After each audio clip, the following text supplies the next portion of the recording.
Okay, everybody, welcome, welcome. I'm Cynthia Allen, and I'm glad to be with you today to explore the Bones for Life work. I am a Feldenkrais practitioner and a senior trainer in movement intelligence Bones for Life, a published researcher and co-creator of integral human gait theory. And those are sort of like the technical things that I do. And then you might know me as the person who hosts and created the Feldenkrais Awareness Summit. I'm going to get us started by first having you let me get a feel for where you're at. So I'd like to know from people, have you ever done any Bones for Life? And that can be a simple yes. You might have done it with me before the summit. You would do that in the chat that you would find usually on the bottom of your screen, though not always. And if you have not done Bones for Life before, if you would just put a simple no. So I kind of have an idea what the range of the audience is like. Okay, no, lots of no's there. Good, no, yes, yes. No, yes. Okay, big mix today. Big mix. Great, that's helpful. Now I have a different question for you, which is, what are you hoping to get out of today? Is there something particular that you're wanting to get improvement with or understand? Or, I don't want you to write a big paragraph right now, but if you could just pop that into the chat. You want to feel better. You want to understand something about your own body. If you could pop that in, it'll give me some ideas of things. Posture, hips, possibilities, resolve hip pain, rest, feel the bones, want an instructed routine, learn something new, scoliosis, no hope to get awareness. Pilates teacher with arthritis, learn more about my body, relief of tension headache, hip alignment, osteopenia, osteoporosis, gracefulness, just more about Bones for Life. Great. Let me see if I missed anything here as it went pretty fast. Shake up my bones. So you're in the right place for that. And just, yeah, I think I got resolve hip pain, posture, help with hips. Okay. Curiosity, knees, routine to make my bones better shape. Okay, beautiful. Good. Okay, so here's what today is going to look like. I'm going to lead you in some very bread and butter movements from Bones for Life. For those of you who have done it before, there might be something a little new in how I'm sharing it for you. Then I'm going to do a small presentation on the origins of Bones for Life, a little bit about the research, and then your opportunity to continue studying the Bones for Life work. That'll be fairly short as well. And then we're going to do a process that will be mostly lying down on the ground or on your bed, and will be new to almost everybody, unless you've done a lot of Bones for Life. So there's going to be something for people to deepen in if you've already done it. Definitely lots of new stuff for those of you who've never done it. And then at the end, I'm going to take question answers, and I'll try to stay as long as I stay as long as my mouth will function and my brain will function. I'll try to answer your questions. So you can be jotting some things down between now and then if you like, and you'll be able to raise your virtual hand and ask them on camera if you want to, or you can turn your camera off and ask it through audio. Now, let's see. I want to just say something about taking care of yourself today. So you are always in charge of taking care of yourself. And that means that you know something about your own body and your own needs and limitations, and please respect that. So number one in my approach to any of these fields is respecting yourself. And that means that if you've been told something's not good for you, you've experienced something is not good for you, then you want to consider it very carefully about whether you are going to be doing that with us today. Sometimes all you need to do is do the movement in your imagination a few times, and then you might feel like, oh, I could do just a tiny hint of that movement and it would be okay.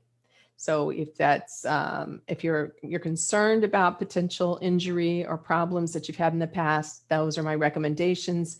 Do it in your imagination, do tiny little micro amounts that you almost don't know that you're doing it. Okay, let's continue on then. And for those of you who are comfortable having your cameras on, that's helpful for me to be a better teacher. So I appreciate that, but it's not a requirement. However, do recognize that if you have your camera on, you might be seen by thousands of people. So it's important for you to be aware. Cameras on is like giving us permission to share, because it's very difficult to screen everybody out and for me to still be able to see you and teach. This next part that we're going to do in standing, unless you need to be in sitting. If you're going to be in sitting, you want to sit at the front edge of your chair. Otherwise, you will come to stand.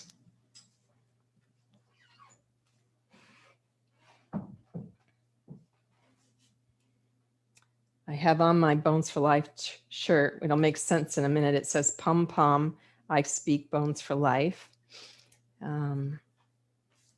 And I'll make sense out of that if you don't know that already. Okay.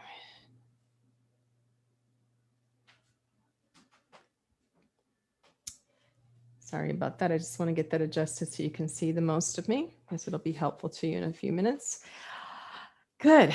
Okay, so we want to just first stand or sit unsupported if you can.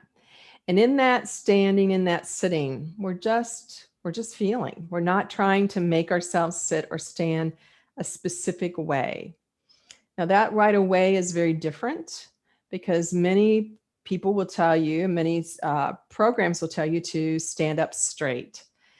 But we want to start by noticing what is our spontaneous way of being, our spontaneous way of standing, because anything that we do that we have to work at all the time is not going to benefit us really in the long run. Your body wants to be able to spontaneously organize against gravity for dynamic posture instead of a stiff, static posture. So I'm going to begin by giving you some things to attend to. So as you are standing, start to notice, how comfortable is it? Does it feel like you could do this for a few seconds, a few minutes, an hour? Do you already feel fatigued or you feel energized? And then let's start to pay attention to the weight in the feet. So bring your attention right on down to where your feet are on the ground. And you might have a sense, hey, it feels like I lean on the balls of my feet, or it feels like I lean on the heels, or I lean on the outside edge or the inside edge. Or maybe you can begin to tell that there's a difference between how you lean more on one foot than on the other. So like I lean more on my left foot than on my right foot. Now, if you're not used to attending to these kinds of things, you might go, I don't know, Cynthia, I just don't have any idea. And that's okay. Just starting to pay attention starts to change your brain. Now, if I give you a different image, like if you were standing in some soft clay or mud, which footprint would sink deeper? That might help you. And then let's come away from the feet up through the knees. Notice that the knees feel soft or locked back. Maybe they feel even bent. Maybe one knee feels locked back, one knee feels soft or available. And then come up to your low back and start to be curious about the curve of your low back. And first, just let your sensation go there. Let your sensation go there. We're going to pay attention to 3 curves of the back. So if you let your sensation go there into the low back, and then you can verify with your hand, what is the shape of that area? You could just stroke up with the back of your hand. What is the shape of that area? What is the shape? Now, as you stroke up and you can feel like, oh, where's the point where it is no longer what we call an in curve, or curve going in towards the front of your body? And where is the point that it's at the highest, deepest point of the incurve. So we want to kind of feel where's the deepest part of the incurve. And then you might even swipe your hand down and you get a little sense of where your tailbone or your sacrum is pending. Does your tailbone or sacrum seem like it pends more down? Does it tend to stick out a little bit more like a bushy tail? Does it tend to be more tucked under? Like a tail is tucked under when something is an animal's a little bit more frightened, a little bit more careful. Then we have the mid-thoracic area, and that's usually a harder area for people to sense. And it's also a harder area for people to touch. But I want you to see if you can sense it first, because this area is often an out curve, and actually supposed to be a little bit of an out curve. It's supposed to be a little bit kyphotic. We use the term kyphotic as if it's a bad thing, but it's really hyperkyphosis, that big rounding back that's a problem. There should be a little bit of rounding back there. And if you want, and you can reach, you can touch there, but it's not important. It doesn't have to be able to touch, but you feel something about the shape of your spine between your shoulder blades. And then how about your neck? What is the shape of your neck like? And how is the weight of your head? Does your head feel light? Does it feel heavy? Okay, I'm just going to do a little adjusting here. It seems like the camera is really struggling, so maybe I won't back away quite as far. So then bring a hand behind your neck and just sort of stroke up and down the neck a little bit so that you can begin to feel the quality of that curve. And this is another curve that has an incurve. It goes in towards the front of the body, usually. Some of you may actually have a straight neck, a very flat neck. So as you stroke up and down there, you're looking to feel where is the deepest part of the incurve. Where is the deepest part of the incurve? And you could put your middle finger there. And then you could put your little finger at the base of your skull and your index finger at the top of your torso. There's usually a little ridge at the base of your skull, and there's a little knot at the top of the torso. And then you can have the fingers fairly soft. They don't have to be rigid there, but they're listening. So they'll be better listeners if they're softer, better listeners if they're softer. Now let's feel what the shape of that neck does when we go to start to look up a little bit. Not a lot, a little bit. And when we look down. So can you notice that when you look up, the distance between the fingers changes? And as you look down, the distance between the fingers change. If you don't let the fingers slide, you keep them in the same anchored place as they began, the fingers get closer together and further apart. When did they get closer together? Answer that for yourself. When did they get further apart? Now, when they get closer together, it's usually when we're looking a little bit up, and that's usually the deepest part of the incurve of the neck, right? It's really incurved at that point. And when we look down, that's when the neck starts to get a little bit more flat. Now, in terms of the health of the vertebra, we generally want to have a continuous curve that's not exaggerated. So we want to begin to train these 7 vertebrae to be in their natural incurve pattern. We're not trying to flatten the curve, but we do have a hypothesis that one of these vertebrae has gotten into a way of being where movement is channeled through it that causes a shear force. A shear force is when the force comes up and instead of going straight through, it kind of goes off. And it kind of makes this vertebra have a little bit more of an incurve than is ideal. So we want to start to learn how to change these curves. Okay, so again, the hand behind the neck. And now you're going to be looking out on the horizon, not necessarily at the camera at all, out on the horizon. Your middle finger is in what you think might be the vertebra that is the most forward. And the the index finger's on the top of the torso and the little finger at the base of the neck. So that's your current level of incurve. Totally fine, but let's see if there's anything you can do somewhere in your whole system that would allow you to pull that vertebra back like it was a drawer. Pull it back like it was a drawer and become a little bit more in continuity. Pull it back like it was a drawer and a little bit more in continuity. Now, this is not the same thing as just pushing your chin down, because pushing your chin down does lengthen the neck, but it doesn't really reposition the vertebra. And we're trying to actually learn to reposition the vertebra and the skull on the spine. Okay, let's let that go. Let that go. I got all out of order. So I'm going to just keep going out of order and get ourselves back into order. People who've been done Bones for Life are going, she got out of order. That's okay. It'll work. Let's take a look at the low back now. You could put the other hand back there. You can stay with the same hand, and we can feel the quality of that curve. And if you have your left hand behind, please put your left foot in the rear. If you have your right hand behind, please put your right foot in the rear. It's just a half a step. It's not a very big step. And now let's notice as you let the weight wander forward on your feet, what happens in the feet, and when your weight comes back, what happens in your feet? What happens to the in curve?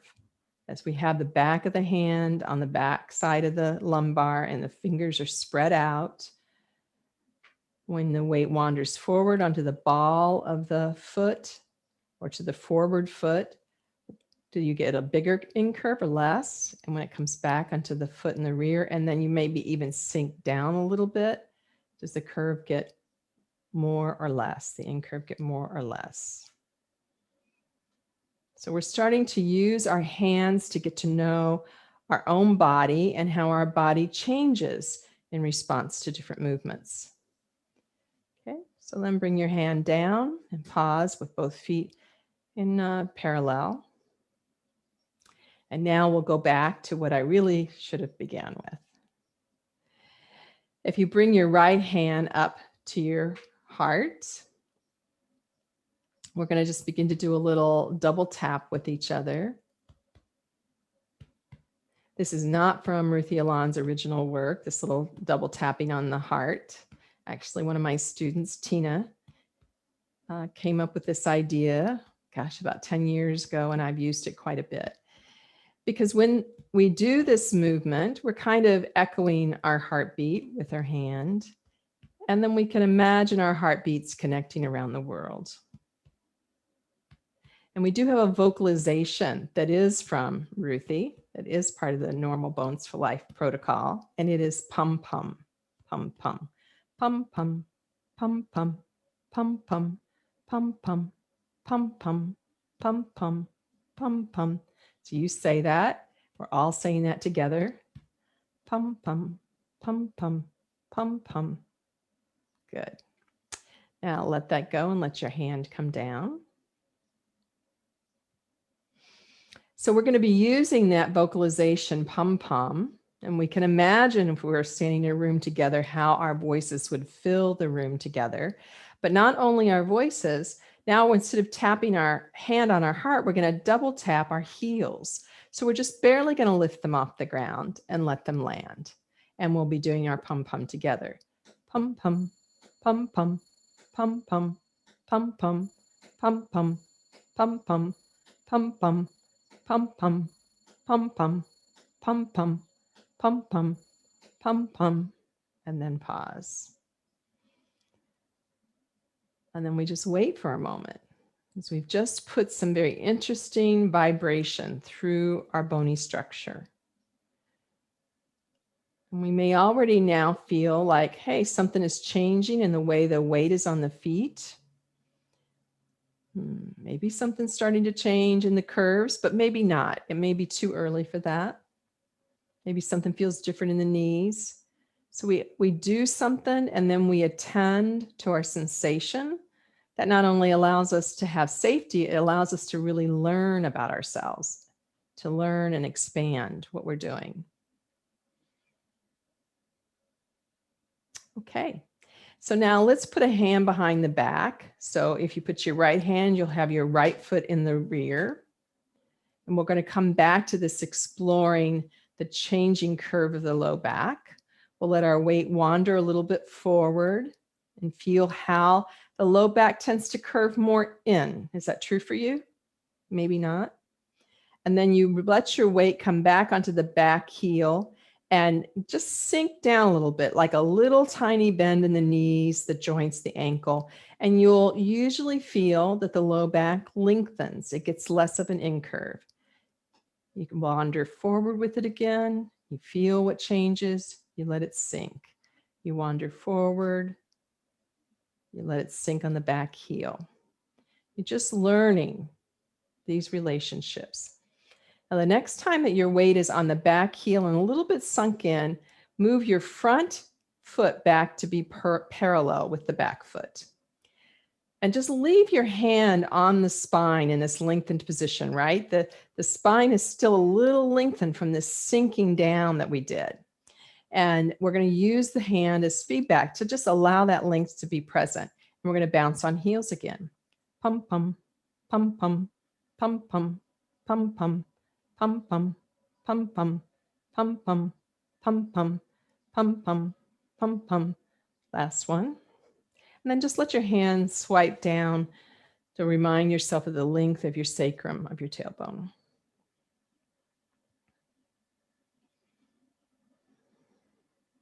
And we just wait and feel again. Now, this bouncing on heels, if you're someone who's had heel injuries, heel spurs, plantar fasciitis, it might not be the best thing for you.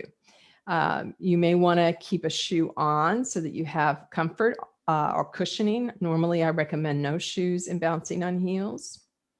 You might want to put a small towel underneath your heels as you bounce so that they're a little bit artificially elevated. And you might want to do the whole thing in your imagination or in sitting in a chair. So those are some ways you can think about taking care of yourself if you've got some concerns about your feet, your heels. Now let's bring a hand up behind the neck. Spread the fingers out a little bit. Look up and see if you can figure out where is that vertebra that slides forward the most, the one that has the deepest in curve, and put your middle finger in that spot. And you look down and you feel how the curve changes when you look down. And then you look straight out on the horizon. And now that strange thing I asked you before, can you do something in yourself that would allow you to withdraw that vertebra like it was going to push back into your middle finger? And of course, the action is it's not local to the neck. It's someplace along the whole length of yourself that will actually change your weightedness even in your feet. And then stay with that, what is your best idea of a little bit of length in the neck, that vertebra being coached back. Stay there with your hand spread as a little bit of a reminder, and we'll bounce on heels again. Pum, pum, pum, pum, pum, pum, pum, pum, pum, pum, pum, pum, pum, pum, pum, pum, pum, pum, pum, pum. Last one. Good. And then wait. What's changed in that weight on the feet? What's changed in the knees? In the spontaneous shape of your low back, of your upper back, of your neck? And maybe even something in the weight of your head. And then walk around and just feel yourself in walking.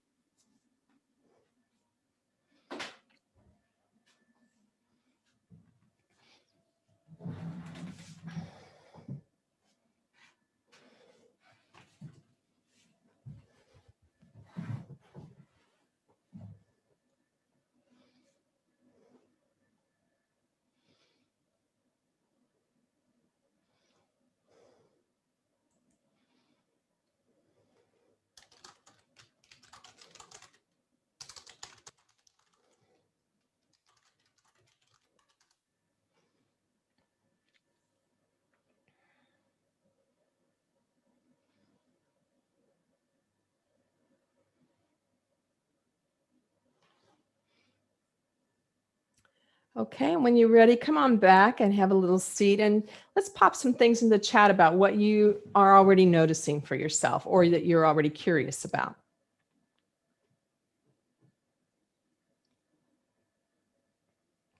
Softer on the heels, more bounce in my step.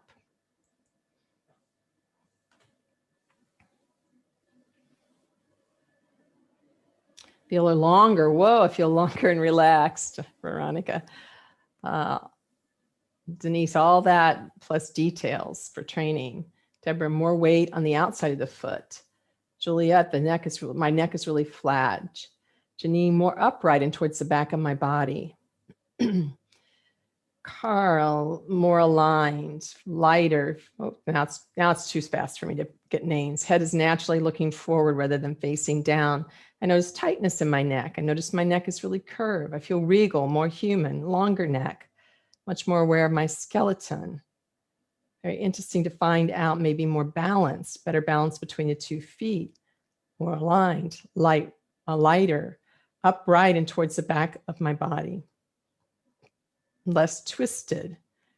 I like tapping my toes, softer knees. Okay. Now, just for clarification that we're tapping the heels and not the toes. That may just have been a typo, but I just want to make sure I don't confuse people with that. More balance, less stress, calmer between my shoulder blades. Okay, beautiful. Good. So this this it's a beginning, right? It's a beginning. And some of you are probably thinking, particularly some of you that are new, are probably thinking, oh my goodness, I don't know how this seems like a lot to think of. And it is a lot to think of. It absolutely is a lot to think of. And so you think about the things that you're a little bit more able to attend to, and then you let go of the ones that you're not ready or able to attend to today or right now. It's no worries. We're all on some kind of continuum of awareness. And so we want to explore that continuum. So Teresa asks, can you explain why it happens that I'm lighter and more weight on my heels? So as you distribute the effort through your whole body, you definitely do feel lighter. So parts of yourself are not working as hard because other parts of yourself are now in the game. So we've started this gradual recalibration of how you stand against gravity. How your weight distributes into your heels, actually that will keep changing as you go along. So as you become more organized, you're able to actually let the weight drop into the front of your heels, not the back of your heels. And this will allow you to have a little more length in both the low back, a little more neutrality in both the low back and the neck at the same time. And tapping on the heels, we'll talk a little bit about vibration and what that might do here in a moment. So, okay, so I'm going to go ahead and go over to our presentation, my little slide presentation, because I think it will explain some things for you. And let me share the screen.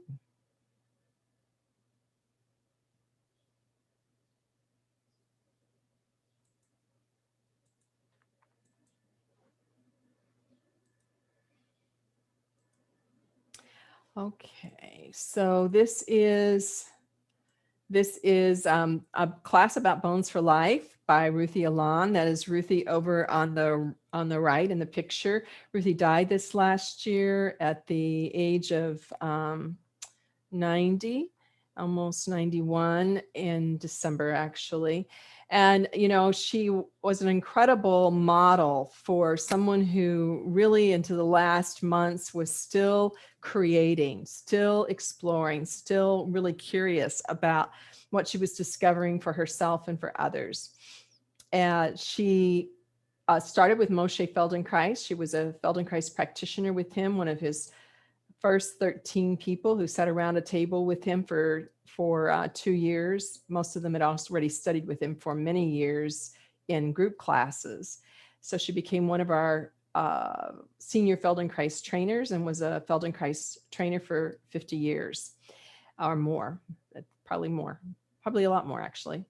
So, so 50 plus years, we'll say. And Ruthy also then in her 60s began to be interested in developing her own work. So she is again here on the left. She's probably in her 60s in this picture. She's wrapped in what we call a wrap. It's a long length of cloth that we use to give feedback or provide resistance or to give some safety in the joints. And so she developed her work. Bones for Life was the first thing she developed based in Dr. Moshe Feldenkrais's somatic approach. And she asked herself the question, if Moshe Feldenkrais were able to reinterpret his work more into the upright, how would he do that? If you've done Feldenkrais work, you know that we had maybe spend a little more time on the floor than an upright. So she was curious, what would it look like if it were reinterpreted around the themes that she was particularly interested in exploring. Now, she has a movement intelligence umbrella of programs that includes Walk for Life, Chairs, Solutions for Movement Dysfunction, and Mindful Eating. Bones for Life was her first program, and I am particularly partial to it. Her inspiration came from multiple places. The first place, it came from her own awareness of herself, that she was always felt herself to be a very flexible mover. She thought she had great posture. In our community, we saw her as a very lovely, flexible mover.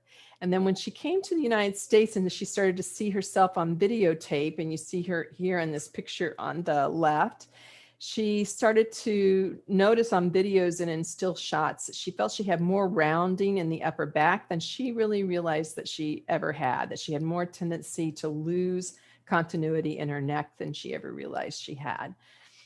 So that was interesting to her. It was also interesting to her that as she was aging, she felt like she was not as strong as she used to be, that she was starting not to carry her own luggage, for example. She traveled a lot. And for her, that was not acceptable in her 60s. That was not an acceptable answer for her.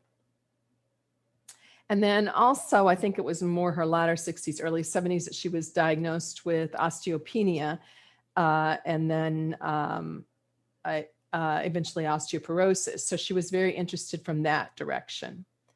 Now we see here in this middle is a couple walking, and this was another big inspiration for her, which was the aging population. So we were really talking a lot back at this time about how the baby boomers would suddenly be, you know, a majority of the population. But there was more than just that, more than just the fact that we were going to have more people in this latter stage of life than in the early stage of life. It's also that the hip fracture rate was increasing at 3 to 4 times the rate of the aging population. So a lot of interesting research was started happening around this same time. She also had a physician in her family who asked her, what did the Feldenkrais method do for osteoporosis? And her answer was not much. Now, we could argue her answer to that. I think that there's some valid arguments to that from the Feldenkrais point of view, but it's important to know what her answer to it was. And then a third influence that was major for her was African water carriers, women who carry large loads on top of their head. She saw their beautiful gait, the incredible way in which they were able to bear weight. Research started coming out about this particular way of walking. She was very interested in analyzing the way that they walked, as researchers called it, like an upside down pendulum. And also, researchers found that they carry a load for free when they carry up to 20% of their body weight. So they actually become better organized when they carry up to 20% of their body weight on their head. And some of them were carrying 30, 40, 50% of their body weight on their head. So this was also an example of what she often calls the evolution of movement, the eons of evolution and what it can teach us. And she wanted to understand walking, gait, and posture using what these women seem to develop naturally under the conditions that they were living in, that we might be able to capture in ourselves. Now, I was asking you a lot of things about noticing your alignment. And we talk a lot about the domino effect in this work, because we're very interested in how pressure travels through you, how pressure travels through you. And in fact, I'm just going to do a little stop share, and we're going to take a look at how pressure travels through you in a different way, in a different orientation. So let's come back to standing if you want. You can do this from a chair. You can do this from a chair. See if I can get this thing to stay focused on me this time. It's not really wanting to cooperate. Yeah, it's the light. It's not liking the light in here today. Okay, we'll try this. So now you're standing, and again, you can notice your weight on your 2 feet. And you're going to pick up a foot. So let's say that we're going to pick up the right foot. So you're just going to pick it up a little bit. Now, as soon as you pick up the right foot, where does the weight go on the feet? It goes left, doesn't it? It goes left because it's like, I got to stand on something. So if you're going to pick up the right foot, Cynthia, I got to get over there on my left foot. Now, after you have the right foot picked up, you're going to let it come to the ground. And as soon as you let it come to the ground, you're going to sink down into the foot, so that there's a kind of softness in the ankle, the knee, the hip. It's like a little bit of like as if the foot was just going to sink into mud, and you let your whole body sink a little bit over there. And let's do that 2 or 3 times. So we're just going to pick it up and put it down. On the chair, you could pick up the foot and do the same thing. On the chair, you could do the same thing. You sit on the chair. Now, the next time that you're over there on the right foot, stay there. So your weight is a little more over there now. It's in the soft position. And now you're going to begin to press through the foot into the ground to start to allow yourself to become erect. Now, the question is, when you do that, so let it go, come lift the leg again, land on it, soft, everything is a little bit bent. And instead of just pulling your knee back to make yourself tall, you're going to press through the foot. The question that you want to answer is, when I press through my foot to erect myself, do I get a deeper incurve in my low back? And you can put a hand back there to look, as some of you are going, I don't know if but I might be able to feel it. Does your tail stick out more as you press through that foot? So this is how pressure travels through you. You can try it one more time, lift it, land on it. And whatever you discover, this time, see if there's a way that you can exert pressure down that will actually allow naturally, without you having to work at the curve change, for the low back curve to stay long or even lengthen more instead of arching, instead of becoming an incurve. That's an interesting idea, isn't it? Let's let it go for a minute, just step in place. So why is this important? Well, it's important because when you're walking, you're putting all your body weight on one leg for a nanosecond, and then you take a step. And that nanosecond is huge in that all your body weight is there at one time. That daggone camera, stop it. Stop that camera. I better quit moving. All your body weight is there. And that means that if you have any place that the weight is not stacking cleanly, you're getting a shear force. If you're getting a shear force, you're causing inflammation. If you're causing inflammation over time, you're causing problems with the ligaments, the tendons. Eventually, you're causing osteoarthritis. If your bones are not well stacked to receive the message, it goes on to create osteoporosis. It can even create worse problems down the road. Now, we may not notice these problems. It takes about 20 years for arthritis or a problem to show up on an X-ray on bone, and longer usually than that for people to complain. So this is an investment in one's life it could start very young. It doesn't have to wait until you have problems. It's okay if you wait until you have problems, because that's what humans do mostly. But if you could start earlier, it would be even better. Now let's pick up the other foot and land on it, and get this idea of picking it up and landing on it and having a kind of sunk down feeling. And then this time when you land on it, so there's a little bit of bend in the ankle, a little bit of bend in the knee, begin to press down through the foot. And it might be a really different story on this side. It could be on this side that you, in fact, are quite able to keep a long set of curves, or you're not able at all. I mean, you can tell that there's a difference between one side and the other. And this would be pretty common too, that we have one leg over which we align better, easier, more naturally, and the other one not so much. So now I'm going to let that go and go back to the slideshow. And let's take a look at that idea of the domino effect again.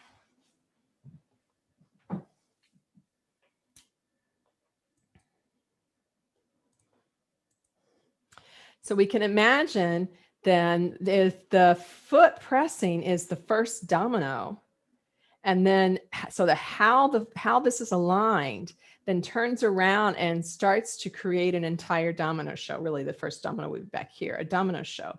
Now, if in the human body it comes along and the dominoes are not lined up, then the domino show stops, right? It just kind of plink and goes off to the side. For a domino show, which you have set up like this person has set up, well, that's a disappointment. But in the human body, because it's organic, it's more than a disappointment. It begins to create wear and tear instead of wear and repair. Here we can see on the left, one of these water carriers, and doing this beautiful example of gait. And she looks like her load is even, very asymmetrical, and still look at how beautiful her neck looks. You can see her foot starting to rise and travel forward. Let's just imagine that this is 20% of her body weight. And then let's take a look at these two pictures on the right. So we can see in the man in the middle that he has a pretty nicely aligned spine. And we could imagine 20 pounds of weight on his head, and that weight is going to come down fairly along the front of his spine, which is where really the strength of the spine lies. For weight bearing, it's where the strength of the spine lies. Now, if we take in contrast the man on the right, and he has a hyperkyphotic spine, and we can see this deep curve in the neck, and we imagine 20 pounds on him, we know that 20 pounds is going to come down and it's going to shear right here in the middle of his neck. And boy, oh boy, is he not going to want to do that, but he's also going to have injuries.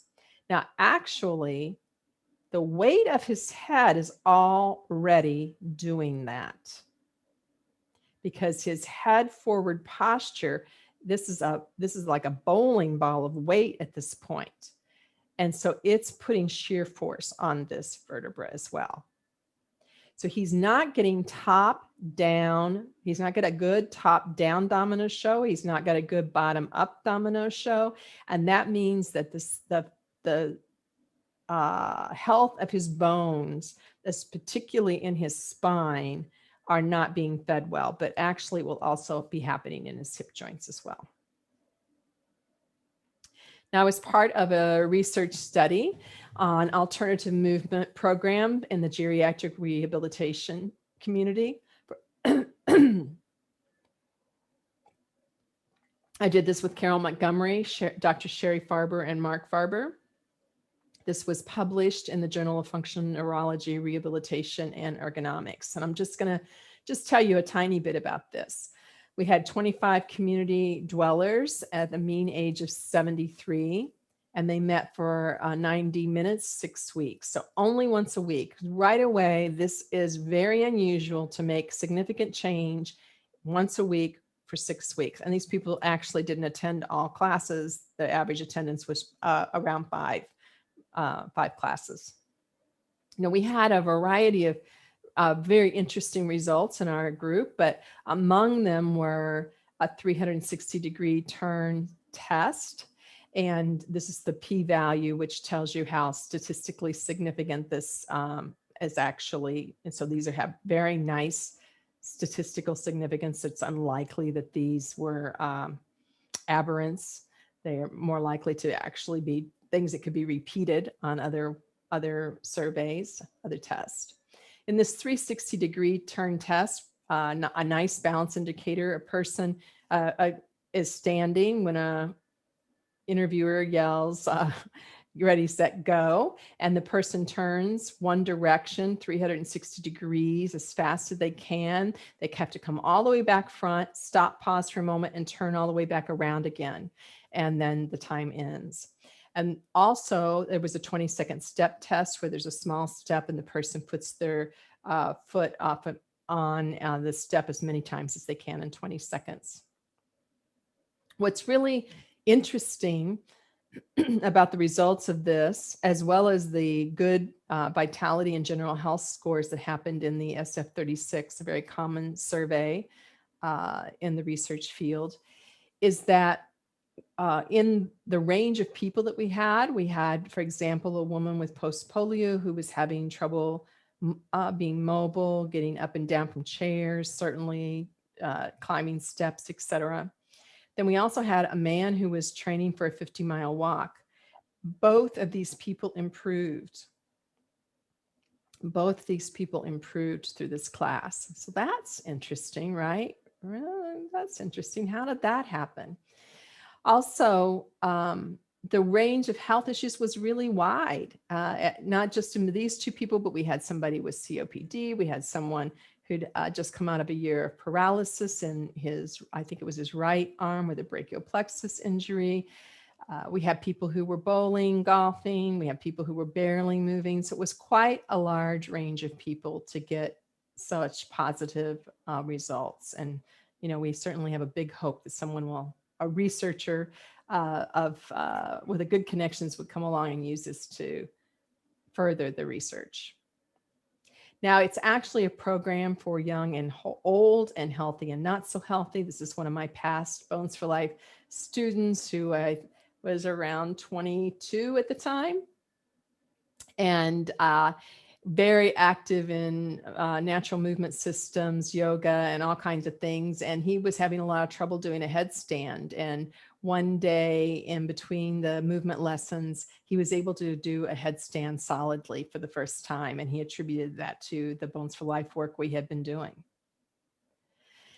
So what's coming up? I mean, you're experiencing today a taste of Bones for Life, but it really is just a taste. And if you want to make continued change in your life, you would need to engage on a continuous basis.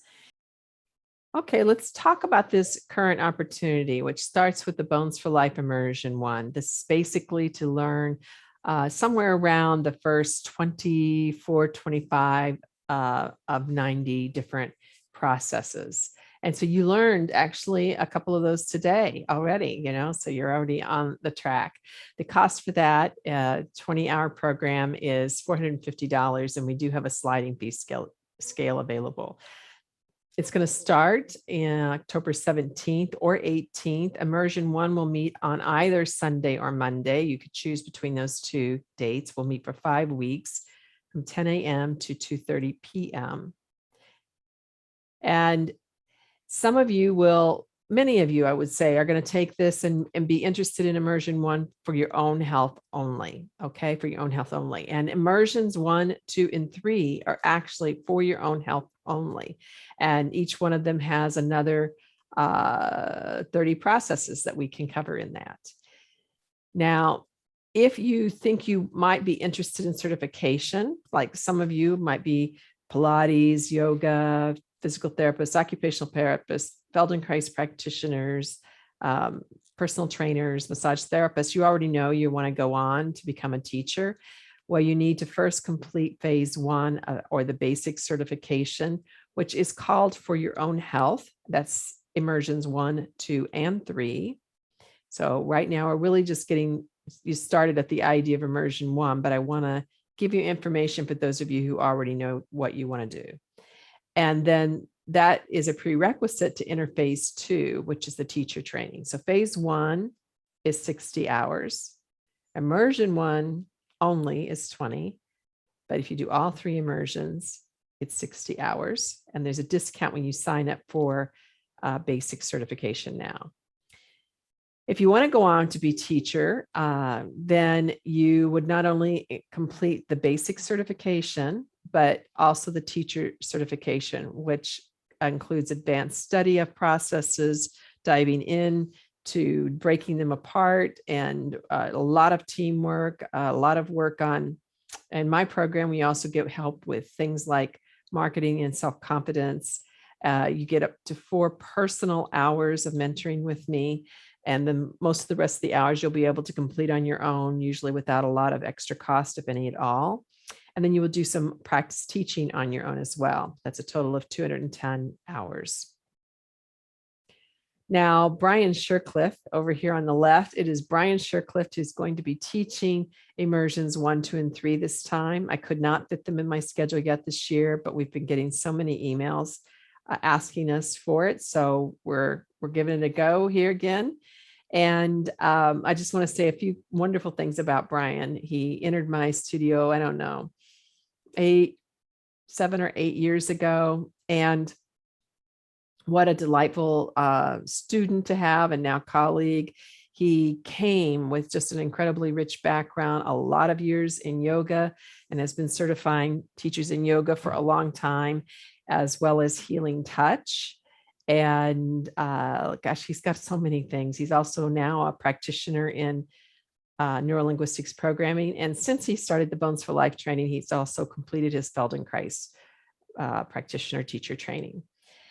So he will be offering immersions 1, 2, and 3. I'll pop in a couple of times to do a couple of lectures, but you'll be in Brian's wonderful hands. Then I will join in, or actually I will take over for the teacher training. So that needs to be done by Bones for Life trainer, which I am. And we do offer continuing education units for the National Certification Board of Therapeutic Massage and Bodywork and the Feldenkrais Guild of North America. For those of you who are PT and OT, I can give you learning objectives that and all the information you really need to turn in to your certifying body to get credits. We've never had anybody say they had any trouble with that. The deadline for you to register is October 1st. We need to get you registered so we can get things ordered for you and get things started in a really timely basis. It does start on October 17th or 18th. And this is for immersion 1. If you took immersion 1 last year and you want to register for immersion 2 or 3, I would go ahead and do it, but you do have a longer time to decide on that. So what are you going to get for all this? Well, I mean, you really are going to get a whole person, whole body experience so that you can feel the incredible capacity for yourself to be upright against gravity, to move with ease, to move with more comfort, less pain, and to know that you're investing in your bone and joint health. You'll have a wonderful time. Even on Zoom, people really do build relationships with each other and with us. It's wonderful. If you take the whole program, you'll get expert instruction from 2 different people. If you only take immersions 1, this time around, you'll get it with Brian, which will still be fabulous. You'll get your recordings all in one easy to log in place, and you'll get CEUs and certificates. So what's your action? Your action is to go to futurelifenow.com/bones-for-life-immersion. And we have that link below this video and in the emails we're sending you as well. And yes, indeed, space is limited. Now, I would like to give you an idea of what you're going to see when you go over to that page. You'll see this video that starts running at the top. And then if you scroll way down, or you just jump to the part that has the information about it, about the actual registration, you're going to see a screen like this. And it's a little confusing, so I want to walk you through it. Right now, we're really talking about these individual immersions over here on the left. And you will see the opportunity circled in yellow to sign up for only the Sunday one. They do run 10:30 a.m. to 2:30 p.m. Eastern Daylight Time / New York, if you need to look it up. And there will be a 30-minute meal break, as well as periodic small breaks. It does seem like it's a really long time, but if you're fairly healthy, you will be amazed at how quickly this time goes.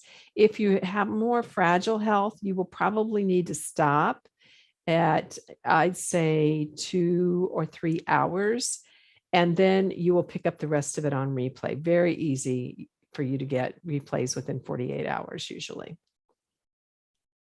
Actually, I know it'll be within 48 hours in this case. And so you'd sign up for either Sundays or Mondays. You could, if you already took immersion 1, sign up for immersion 2. If you already took immersion 2 and you want to sign up for immersion 3, now's the time to do that. That takes us into 2022. If you know you want to do basic certification, that's the middle column where you can save $100 and get on a convenient payment plan. And that is nice, frankly, nice.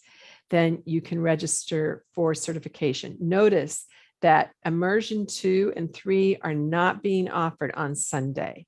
They are only being offered on Monday. So you can do immersion 1 on either Sunday and Monday, but if you want to go on, you will be taking immersion 2 and 3 on Monday. And then there's information here in the right-hand column on the teacher certification, so you can get an idea of what it's going to be like. That is not open yet for registration, but we will be opening it soon. Okay, good. And I just wanted to end with this picture. This is, of course, pre-COVID, although we could be doing this during COVID because it was outdoors, but this is us using the Bones for Life wrap in one of the many, many ways that we use this fabric. I call this ribboning. And you can see the joy of having these, learning to manage this fabric and having it weave out from our body. So it really first we wave our body, and the wave of our body waves the fabric.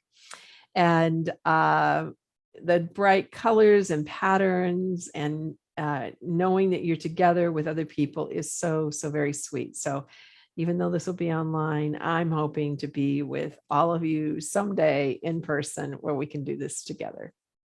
So Catherine also said, with regards to the curves of the spine, I have a few thoughts to share. I think it's a frequently occurring view that people need to maintain the curves in their back.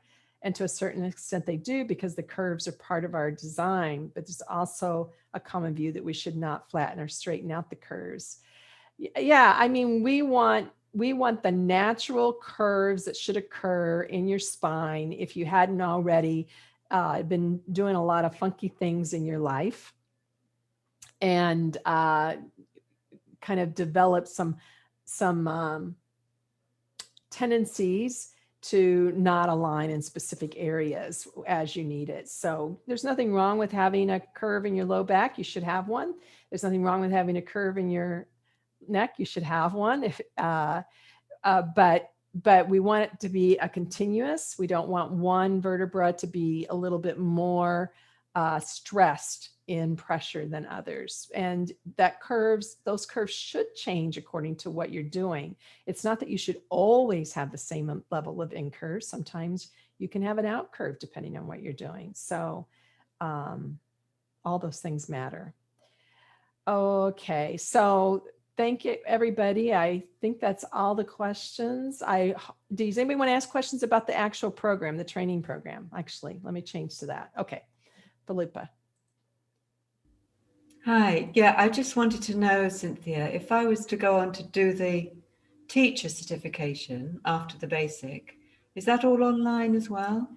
No, it goes online until the last week of the training, and the last week of the training will be in person. So when you think about if you're going to do it with me, because I feel very strongly that we have to explore a number of things in person that they really can't be done well online. Yeah. So, and the second phase, if you want to finish with me, you would have to be willing to travel for the last week and be in person with everybody.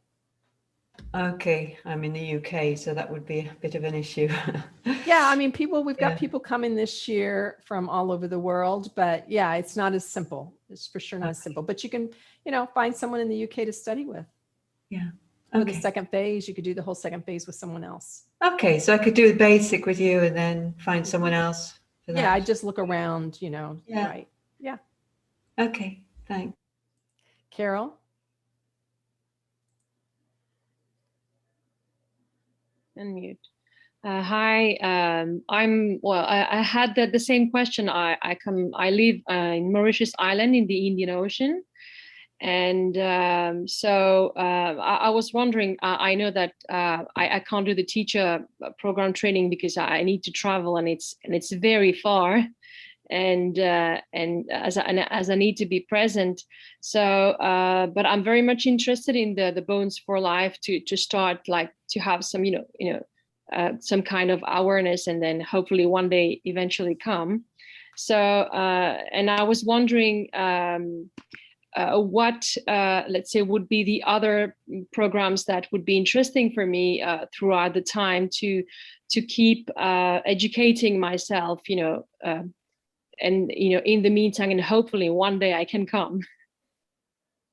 So you're asking me what to do if you can't take the Bones for Life training program right now?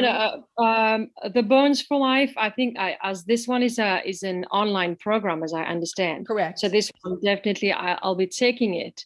But like for the future, I really would love to go for a proper Feldenkrais teacher training program, but of course I can't, because I can't travel and it's very far. So I was wondering, apart from Bones for Life, what would be the other trainings or whatever that I could have online to keep educating myself in the meantime. And what is your goal? Actually, I'm a singing teacher, and I've worked already for 2 years with Robert Susuma. That you've had in the summer summit with Richard Corbet. So I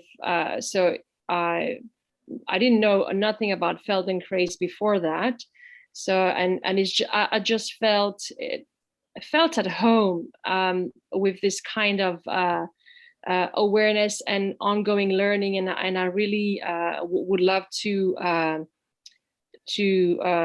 learn more and to be more aware of this kind of work. Okay. So okay. So yeah. I mean, I think if you're going to take Bones for Life now, we could answer that question later. But I mean, there certainly are going to be options online to continue to tap into the Feldenkrais work. So like I have a Your Learning Buddy membership that people are, part of and have stayed in for actually some of them for quite a long time, that they keep using it and getting benefit and learning more about the Feldenkrais approach. It's not going to be an official Feldenkrais training. Those are going to those are going to mostly have to be combinations of, there's a new one that's starting to be online and in person that's kind of getting its sort of training wheels going in the United States. But it's not going to ever be, I don't think, 100% online. So, and where do you live at, Carol? So I'm on a very, very small island in Mauritius. It's on the east coast of Madagascar. Okay. And what time is it right now? It's 8 o'clock at night.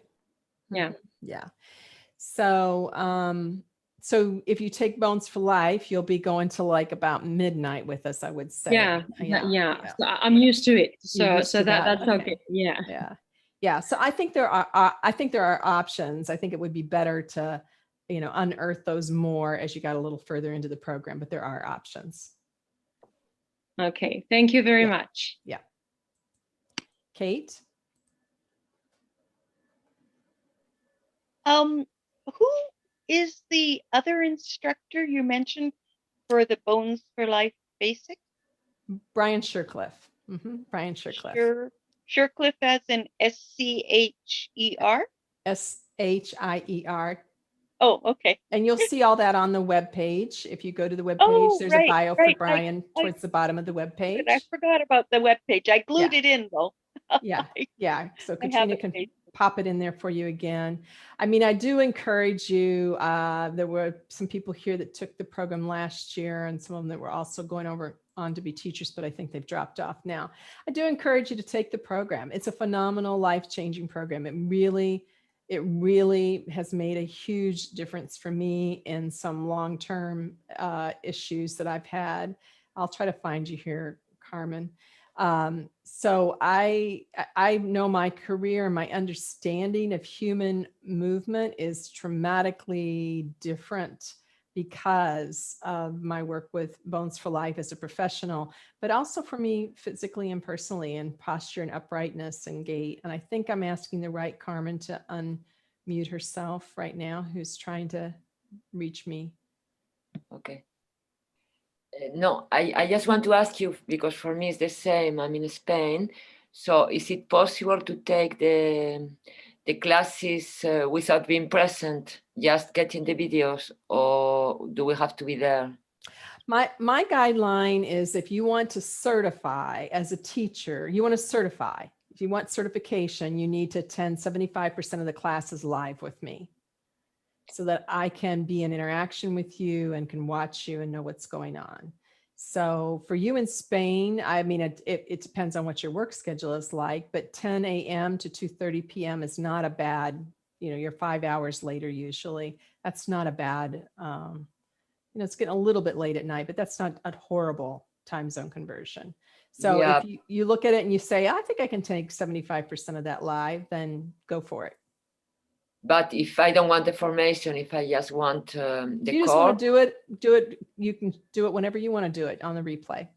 And yes, the basic certification is interchangeable with other Bones for Life teachers. And I know of nobody that wouldn't accept you. And yeah, so it's definitely should be interchangeable. They just have to be teaching in a somewhat similar format, but most of us do. Okay, thanks everybody. I appreciate your being with me and speaking Bones for Life with me today, and look forward to seeing you again. Bye-bye.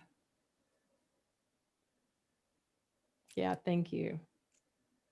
Healthy and strong. I like that.